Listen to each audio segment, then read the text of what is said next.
Well, hello and welcome YouTube. Mr. Robinson back here with yet another brand new exciting video, all math-based of course, and as always it is an honor and a privilege to be serving you here today, as it is every day in my virtual classroom. Step on inside, let's watch the pregame to the Giants game as they take on the New York Mets here in 10 to 15 minutes or so, but I'm going to be doing some math with you.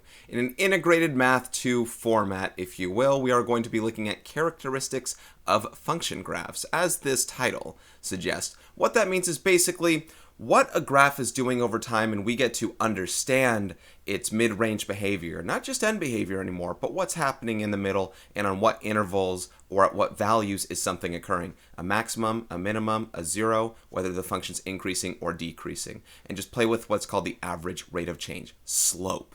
So I'm going to get straight into it, guys. I have 11 practice problems, of which, of course, I never done before, and let's just go ahead and play with them here. I'm going to go ahead and get started. The screen is black, now it's white, and we have homework and practice. How about that?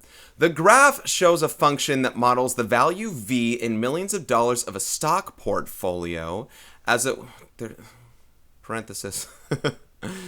There we go. As a function of time t in months over an 18-month period. Y'all, I attack this book a lot for not just typos and everything else, but just choice things, but little grammar thing. As a function of time t in months over an 18-month period. Hey, stocks go up and down. Man, mine are going up and down so much here. Going down more than up, but end behavior, they're going to be approaching positive infinity. We can guarantee that one.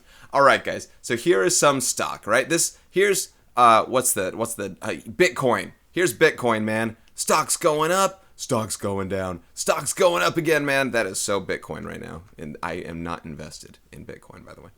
So the value of the stock in millions of dollars, right? $2 million, $3 million. Oh, it's going to hit 3 mil right there. And here's the time in months that this is happening. Let's pretend like it's Bitcoin, just have some fun with it. All right. On what intervals is the function increasing? On what intervals is it decreasing? So function increasing versus decreasing has to do with when x goes right, is y going up or down?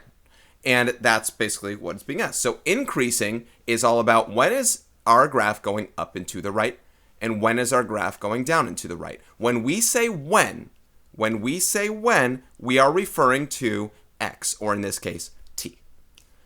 At what time intervals is this continuous function increasing versus decreasing? Now, increasing up and to the right would yield what we call a positive slope, and decreasing would be a negative slope. So where do we see positive slopes? Let me draw zones where we are looking at positive slopes. And positive doesn't, well, I guess positive does mean good if we're talking about specifically stocks here. So here is a zone for which we're seeing a positive slope right here, where the function is very much increasing there. We're also seeing the function also increase about right here as well. Nothing's perfect on this graph, but I'm just going to get routed to like nearest kind of areas. Function's definitely increasing from, it seems like, time 0, month 0 to month 3. We see that increase there. We see another increase from month, looks like 13 up through month 18, and that looks like the last time that we've tracked on this kind of continuous interval. It's a very nice smooth curve. And then the decreasing range that we tend to notice right here, let me do that in red, and I don't know if it necessarily means bad, depending on who you are and what you're invested on in the stock. It looks like it decreases basically everywhere else. Now, there's a bit of a fly in the ointment that I do want to bring up about that, and it's something that I've always showed cause of concern with when it comes to intervals, and I'll talk about them. Let me start with interval notation for you guys here. On what intervals is the function increasing? Intervals, we're going from 0 to 3, and then we're also going from 13 to 18. Now, one of the controversial topics here, not the 0, it's increasing at 0. When we start seeing it, we're already seeing the increase. The first question becomes, is it increasing at 3? My particular opinion, if you care about it, my particular opinion on the matter is no.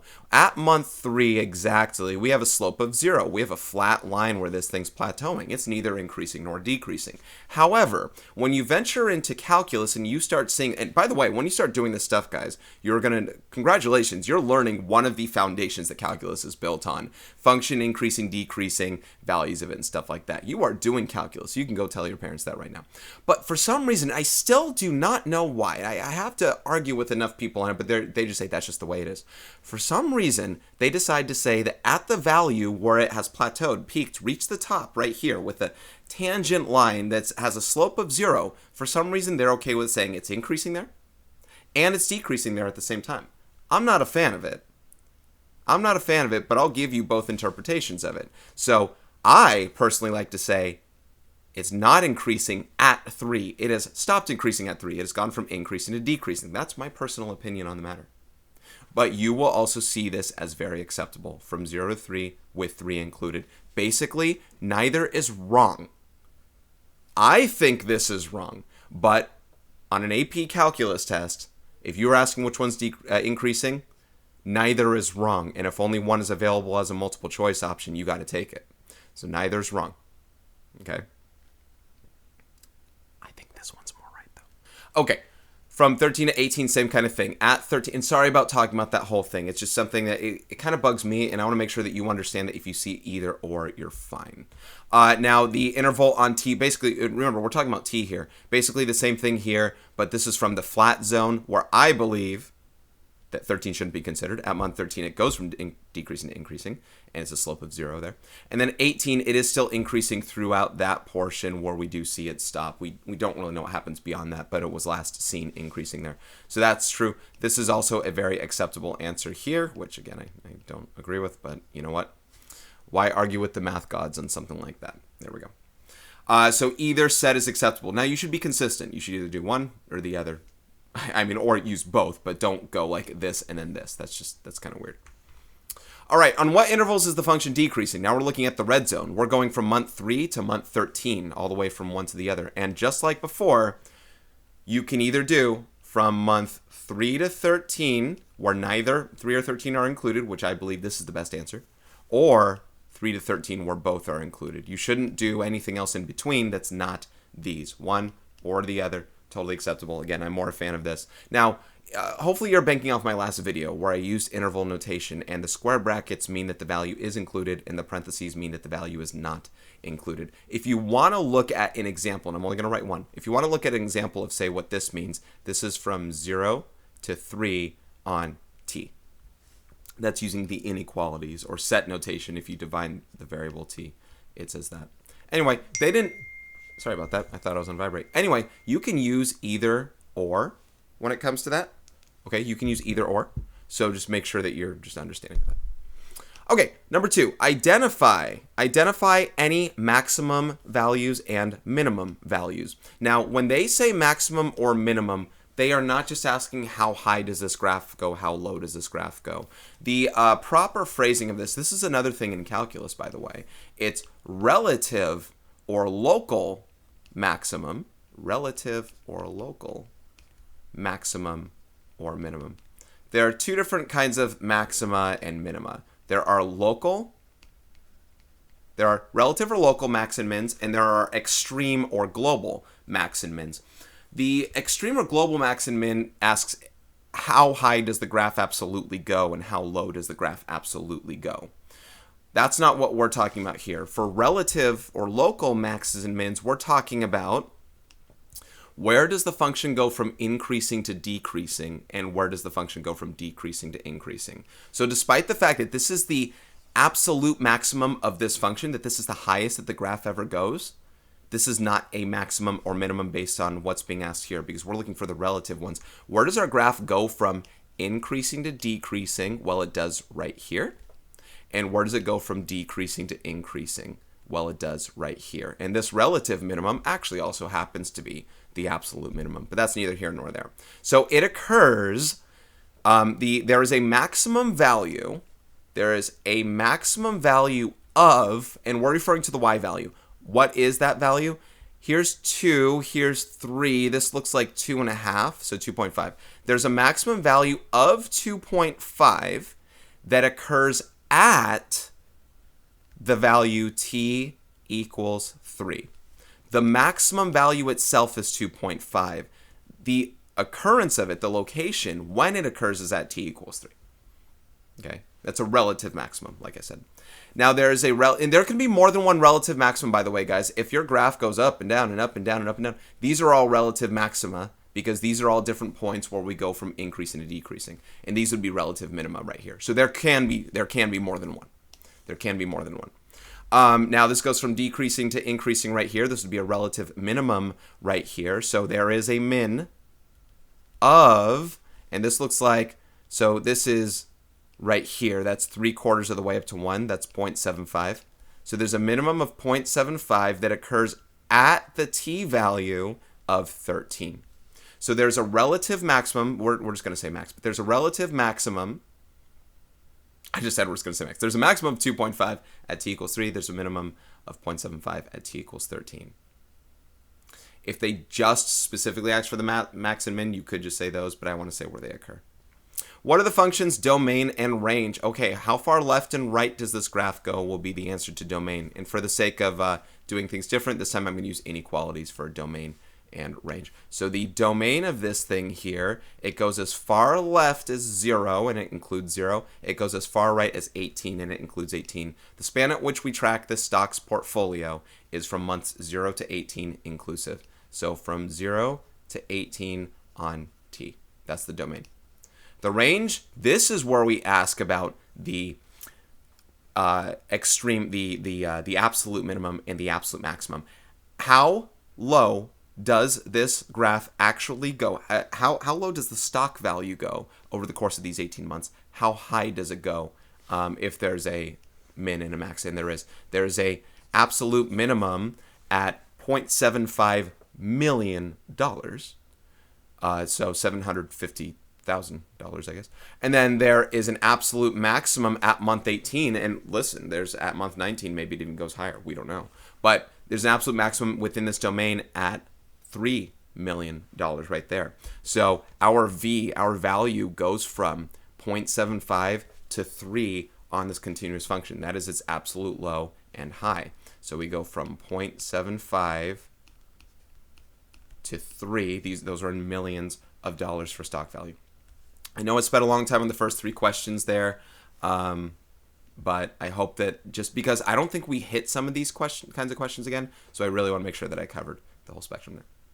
All right, numbers 4 and 5 are based on this table. The table of values gives the probability P of n for getting all 5s when rolling a number cube n times. A number cube is another way of saying like a die. Like 1 die, 2 dice, 3 dice, rolling a die. If I roll a die once, I have a 1 out of 6 chance of landing on 5. If I roll, and by the way, these numbers seem very accurate to probability as far as what you would get theoretically. If you roll a die twice, and by the way, I think they say number cube because if you say die, maybe it's it has nothing to do with death, but maybe dice are attributable to gambling. So I don't know. Maybe they're trying to stay away from gambling. I'm not sure, but every time I see that, I always think that. Or maybe they're just in different cultures and languages and stuff. Maybe they don't really have a word for die and dice, so they want to say number cube. Okay. So anyway, you roll that once, right? You have a 1 in 6 chance. You can get a 1, 2, 3, 4, 5, or 6. If you roll, your chances of rolling 2 5s, a 5 and then another 5, is a sixth of a sixth, which is 1 out of 36. So every time you're taking a sixth of your previous value for getting this number of 5s like in a row consecutively. A 5 and then a number 5, another 5, and then another 5 and another 5, etc. So is P of n increasing or decreasing? What we have is n. This is basically like your x here, and P of n is like your y. And what's happening to this graph here, and this isn't going to be a perfect graph at all, but what's happening to the graph here is we got a sixth of a chance right here after rolling it once, and then we got a sixth of that, 1 out of 36, and then a sixth of that, and a sixth of that. We're getting closer and closer to 0. This is one of those exponential functions, an asymptotic kind of idea, that we get closer and closer to 0. We technically truly never hit, so sorry that I actually did hit. But this function's decreasing over time, and it's decreasing the entirety of this time right here. I don't know if it's a continuous function. I guess it really shouldn't be unless you're just, drawing a model for it. So this is decreasing. This is decreasing. Explain the significance of this. Basically, mention this in context. What it's saying is the more times you roll the die, the number cube, the more times you roll the number cube, the more fives you land on, I should say. The more fives you land on, that's a 5, that's an S. The smaller the probability becomes, the less likely the occurrence. You can kind of use your own words, but is there a better chance at rolling 10 fives in a row or just a single 5? There's a better chance of rolling a single 5. So the more 5s in a row you roll, that less likely that probability is going to actually occur. What is the end behavior of P of n? Explain the significance of this. So there is no kind of end behavior. Well, there's no end behavior on the left side of this thing. X doesn't go toward negative infinity, but n, I should say. N goes toward positive infinity and says if you roll in an infinite number of 5s over and over, we're asking what the probability is trending toward. So as n approaches positive infinity, as n increases without bound, as you roll more all 5s over and over and over, infinite number of times, your probability, your P of n, your y, is approaching 0. What this is stating is if you infinitely, if I was infinitely able to roll 5s over and over and over and over again, you're getting closer and closer to a 0% chance of that happening. Already at 1 out of 7776, that's all. Getting 5 5s in a row, guys, is that slim of a chance. That's already 0.0, something percent. That's already very small. So basically, you trend. I'm really bad at putting this into words, at least writing it out. But you're trending more toward getting a probability of 0 the more 5s that you roll. You're trending toward 0 probability.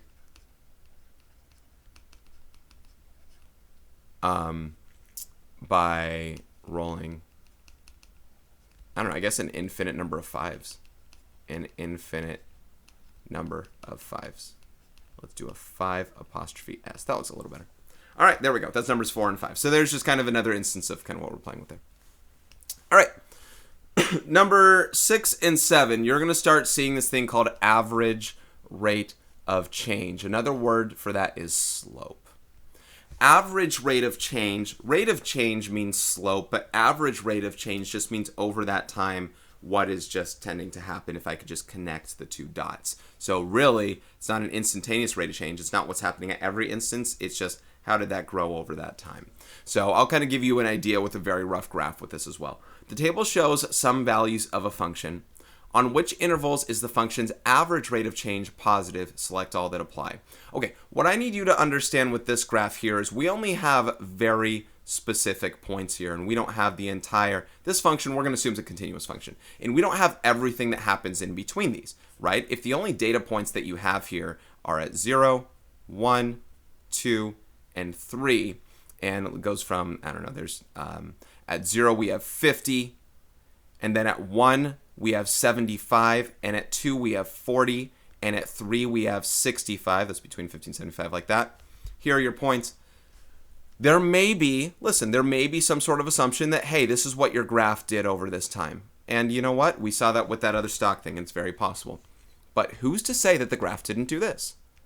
Woo, woo, woo, woo, woo, woo, bzz, like that, right? Who's to say that everything in between here did not possibly happen? It's very possible. I'm not going to say likely or not likely. It's very possible that anything here could happen. Maybe they're straight lines too, like these. And this is really what we're going to be looking at, guys. We don't know what happens in between. We just know what happens on average. I don't know what happened in between here. Anything could have happened. But what I know is that on average, from 0 to 1, we went from 50 to 75, which means we know on average how much it rose over this period of time, regardless of what happened in between. This is what we're looking for in the average rate of change. We're looking for that slope. From x equals 0 to x equals 1, how much did it change over what period of time? We went from 50 to 75. That means we do 75 minus 50. This is your y2 minus y1 business over x2 minus x1 from 0 to 1, right? We rose 25 over an interval of 1 of x. We rose 25 on y over an interval of 1 on x. 25 over 1 is 25. I mean, honestly, 25 over 1 is actually a pretty decent number, but it depends on, what you're trying to say about it. If this was dollars, $25 per 1 hour, things like that. All right, from x equals 0 to x equals 2. Oh, we're not going from 1 to 2 right here. So now we're going from 0 to 2. Again, if you didn't know that this point here existed, we could say, hey, maybe this is all that happened. But you know what? We actually do know that something in between happened like this, right? But on average, what happened from 0 to 2? This is what happened on average. So what we're looking for is the average rate of change on this one for B. And we're trying to say, how much did it go from? So it went from 50 to 40. It went from 50 to 40. That here we do 40 minus 50. It's going to get a negative value. We've dropped over that time. Divided by 2 minus 0, because we go from 0 to 2. That's 2 minus 0. So we dropped 10 over on y over an x interval of 2. Negative 10 over 2 reduces to negative 5 over 1, or negative 5 right there. I'm going to change that to green just to kind of stick with our drawing there. I always promise myself that my videos will be a lot shorter, and then, here we are 20 minutes in. But sorry about that. All right, from x equals 0 to x equals 3, same kind of stuff, guys. We know that all this stuff happened in between, not officially the stuff, but we know that it for sure hit these 2 points. However, who's to say what actually did happen? When they're asking for the average rate of change from 0 to 3, here's what happened on average. Regardless of what happened in between, here's what happened on average. And this value here was 65 for y. So we went from 50 to 65. That is 65 minus 50 divided by 3 minus 0. We rose 15 over the course of 3x intervals there. 15 over 3 is 5 over 1, or 5. But I'm reducing it first just in case. I don't really know which fraction's better. As long as it's over 1, then whatever. I like to put the integer. So there's that one as well. So again, these are average rates of change. These are average rates of change. It's not the instantaneous rate of change, what actually happened there. Now from 1 to 2, and I'm sorry for all these drawings kind of mucking it up and getting in the way. I'm sure you guys probably didn't even draw a graph for this thing. So from 1 to 2, here's that average rate of change right here. So, do you have to calculate them all if you have the graph? Well, let's try this just with the graph itself. We're going from 75 to 40. How much did we have to subtract from 75 to 40? That's negative 35. We had to subtract 35. From 1 to 2, that's a distance of 1. So negative 35 to 1 is negative 35. There's that answer. See how that kind of works? If you have the drawing, you kind of work that out. I'll do the calculations on the rest of them. From 1 to 3, looks like they really want us to hit a lot of these points here.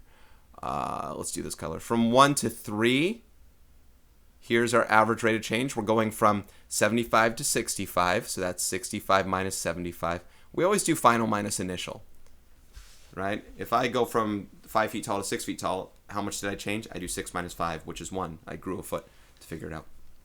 65 minus 75 over, 1 to 3, so 3 minus 1. Anyway, yeah, this is the y2 minus y1 over x2 minus x1. This is slope. This is slope. y2 minus y1 over x2 minus x1. Choose how you'd like to do it, but we like to go from, we like to do final minus initial on those. That's going to be negative 10 over 2, which is negative 5 over 1, or negative 5. And the last one from 2 to 3, right here, that's from 40 to 65, so 65 minus 40 over 3 minus 2. That is 25 over 1, or 25. So those are average rates of change, and we'll be continuing that on the next problem here. Okay. So again, we don't know what happened in between.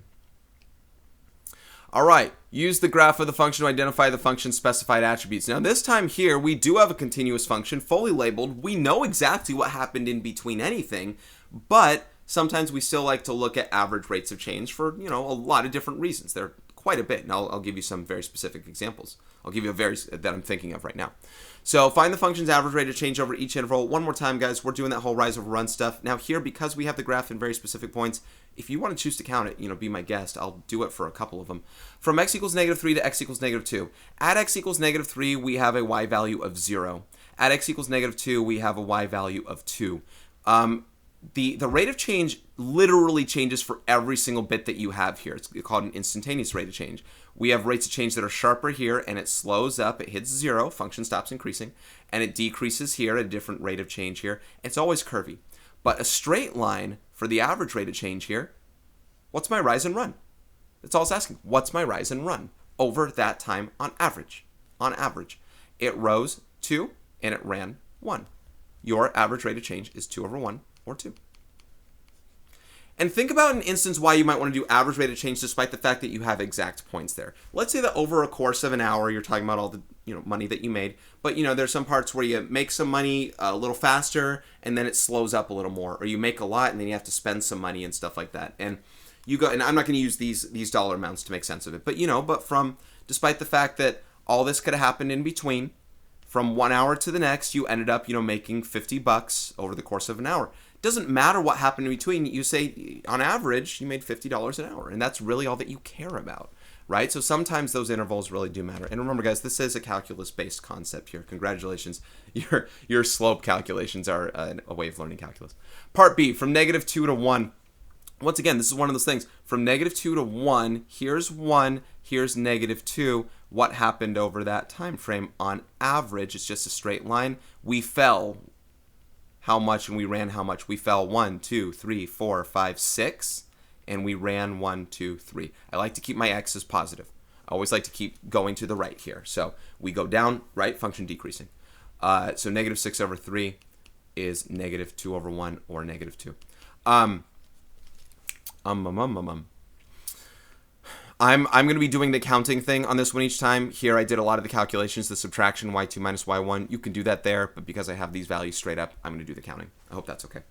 All right, from 0 to 1. From 0 to 1, let me get those for you. At 0, we're right here at -3. At 1, we're at -4. So we go right there. We go down 1.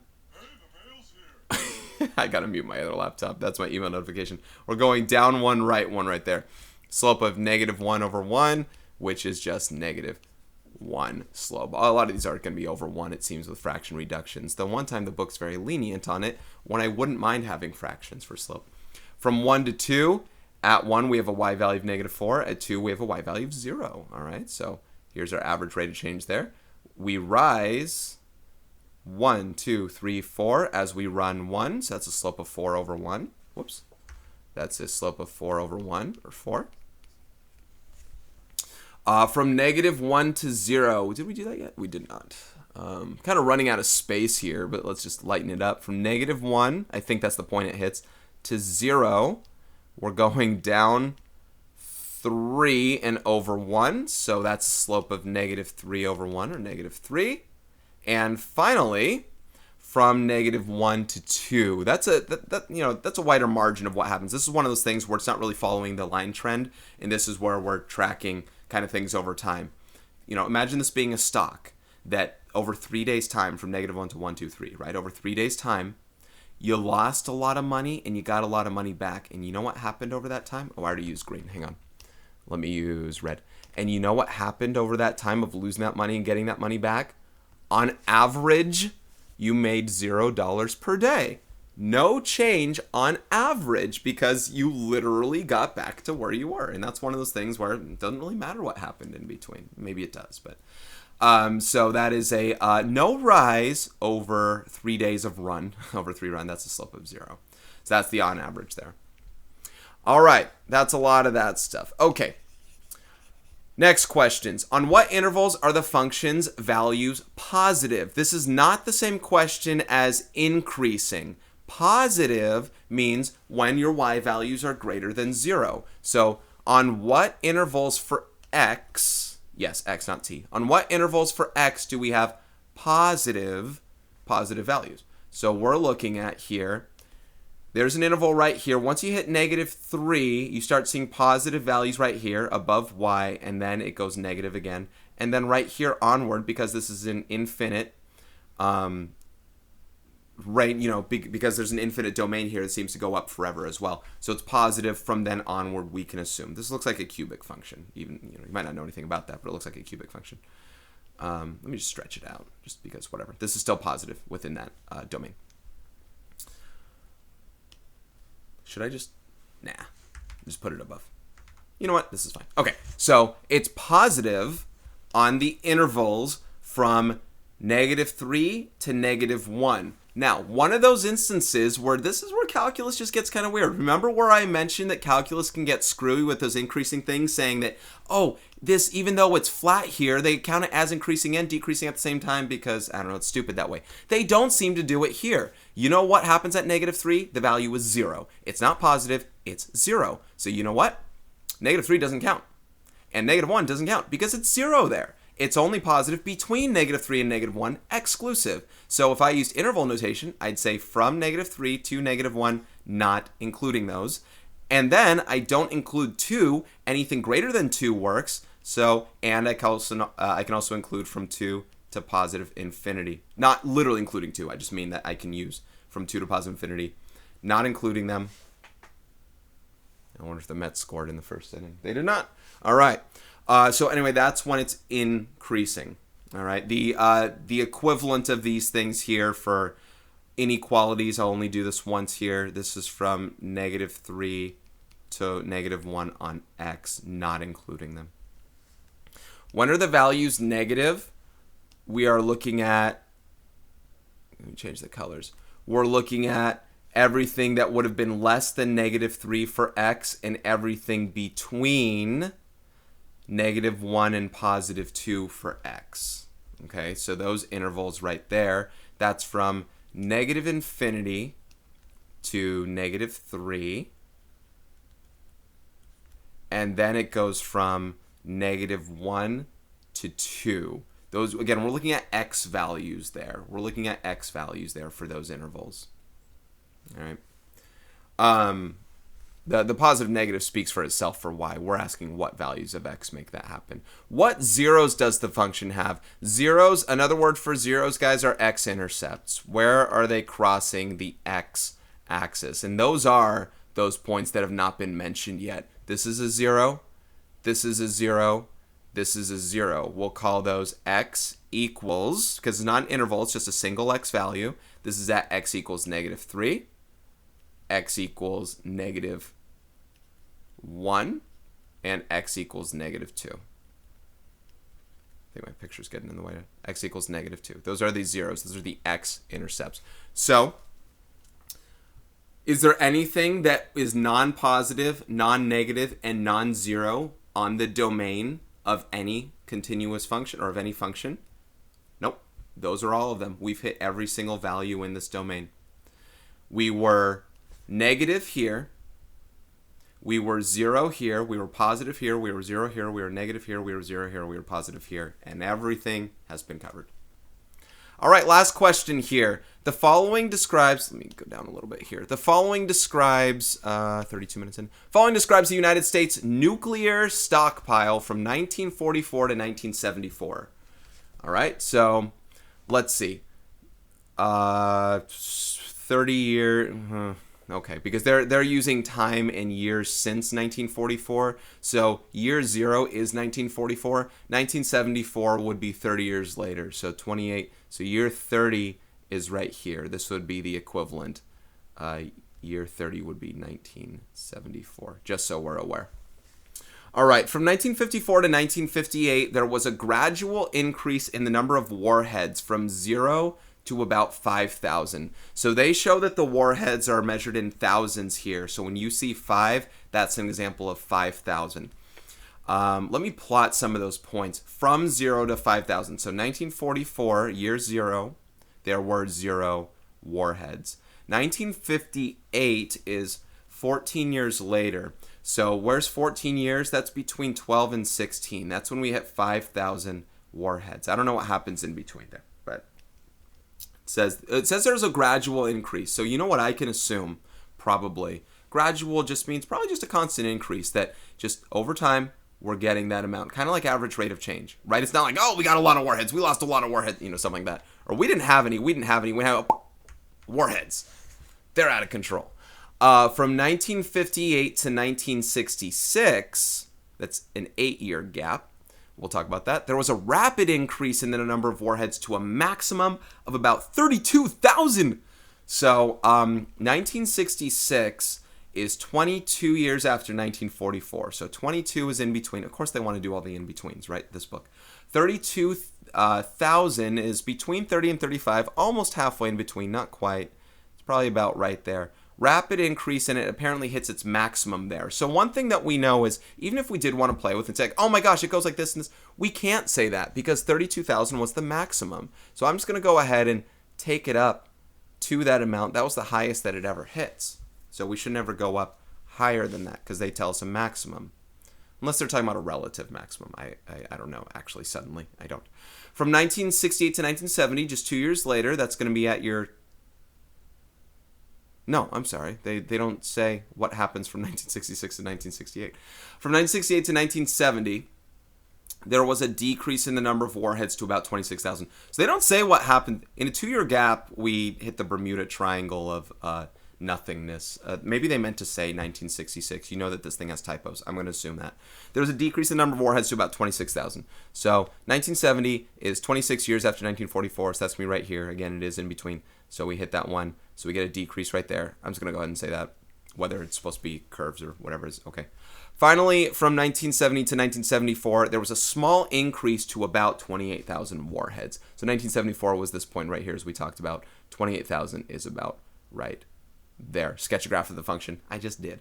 So there's a straight line average rate of change kind of version. If you wanted to do one more like, maybe you say like, all right, well, there was, this going on here, and then it kind of curves. This isn't really helping, but it kind of curves up and does that. If you want to do the curvy version, you can do probably something like that.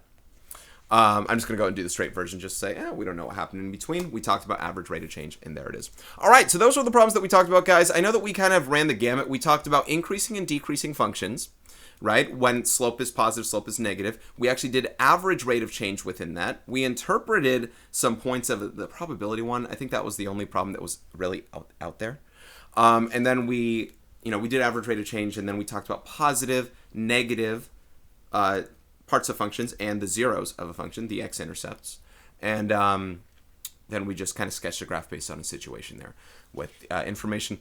That last one, honestly, doesn't really apply to what we're talking about as much, but the other ones, I'm telling you guys, that is some intro calculus stuff. And I'm not saying that you're ready for calculus, but that is one of the foundations that calculus is actually based on. So just kind of an interesting food of thought that will trend into any algebraic based things that you do and going into calculus here on out from whatever you do. That ought to do it for this one, guys. This is Mr. Robinson. Thank you so much for watching. I know that I babble a whole lot, so I do appreciate you sticking around for it. I hope you learned something along the way. Take care.